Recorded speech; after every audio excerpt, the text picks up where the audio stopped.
나눔가족 여러분, 오늘 본문 말씀은 구약 성경에서 가장 난해한 본문 중 하나입니다.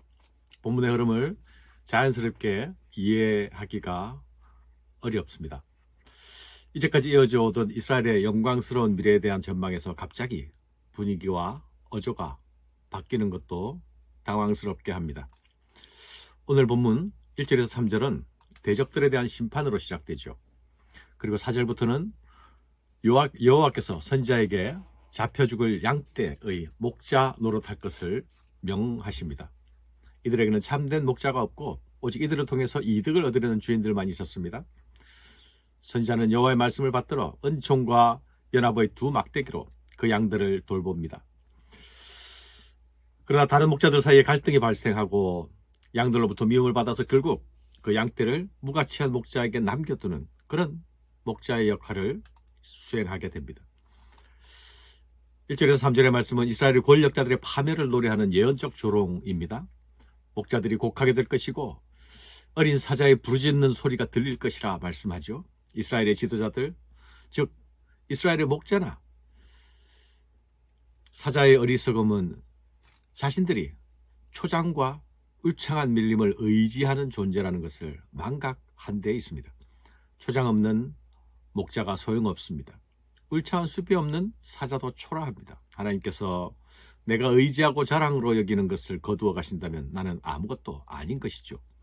여호와께서 영화로운 빛을 거두어 가신다면 나도, 나의 영화도 잠시일 뿐입니다.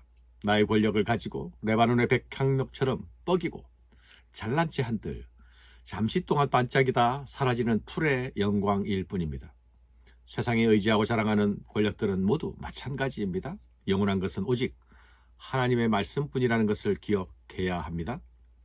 4절 이하의 말씀은 3절의 목자들에 대한 심판이라는 주제를 이어받아서 여호와의 명령을 수행하는 선지자의 비유적 행위를 보여주고 있습니다.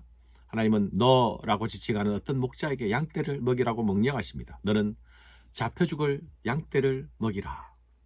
그가 목양해야 하는 양떼는 누구입니까? 이 양떼는 유다민족을 가리키는 것일 것입니다. 양떼의 소유자들은 백성을 다스리는 지도층일 것입니다. 일반적으로 양떼는 살아서 주인에게 양털과 우유를 선물하고 죽어서는 고기와 가죽을 선물합니다. 따라서 주인은 그 양들을 값으로 산 것이기에 양들을 도살할 때에도 특별한 죄의식을 가지지 않습니다. 돈을 받고 양을 팔아서 소득을 얻는 것을 하나님께 감사하는 것도 전혀 문제가 되지 않습니다. 그러나 이 양떼가 인간을 지칭하는 것이라면 문제는 다른 것이죠. 인간이 이익을 위한 도구로 인간을 사용하면서 인간을 불쌍히 여기지 않는 것, 그것은 하나님을 모독하는 짓이 되는 것이 아닙니까? 그러면서 하나님께 감사하는 것, 그것은 하나님을 조롱하는 것이 아닙니까? 6절에서는 하나님께서 내가 이 땅의 주민들을 불쌍히 여기지 않겠다 말씀하십니다. 그들을 이웃의 손과 임금의 손에 넘기겠다 하십니다.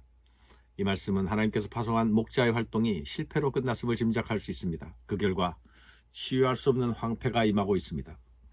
8절은 목자들과의 갈등과 충돌을 보고합니다. 한 달 동안 세 목자를 제거했다 말씀하지요. 그들은 부패한 지도자리였을 것입니다. 그러나 이것은 여호와께서 임명하신 목자를 미워하는 결과를 초래합니다. 이런 그들을 향해서 하나님께서는 은총의 막대기를 꺾으십니다. 이것은 언약이 끊어졌다는 것을 말하지요. 은총의 막대기를 꺾으신 것은 하나님께서 그들을 심판하시고 계시는 것입니다. 이 심판은 언약 백성이 하나님께로 돌아오게 하기 위한 심판입니다. 연합의 막대기도 꺾으십니다. 그들은 반목하게 될 것입니다. 하나님이 왜 이렇게 하시는 것입니까? 그들에게 참 목자가 없음을 보여주시는 것입니다. 목자란 자들은 모두 양들을 돈벌이 수단으로 여기고 생계형 사역자들 뿐이었습니다. 그들은 선지자를 대하기조차 종들 대하듯 했습니다.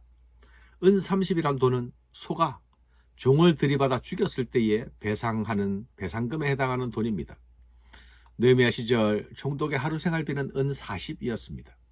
하지만 그들은 선지자들에게 은 30을 주어 홀대하고 있습니다. 하나님은 그 돈을 그 잘난 품삯이라고 조롱하면서 그것을 성전의 토기장에게 던져버리라 명하시죠.